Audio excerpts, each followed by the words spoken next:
Right guys, this is my master lock. I don't actually have a code for it. It's a hefty little thing. That's, ooh, there's the key for it. You see that?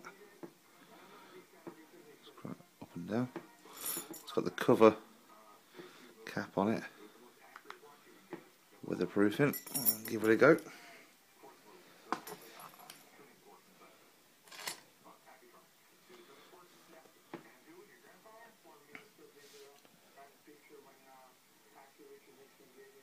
After picking that Yale cylinder, the pins on this feel absolutely tiny. According to the packaging, Master rate this at a level 7.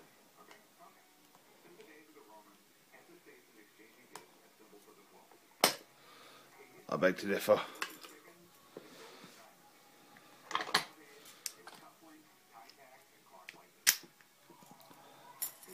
Cheers guys.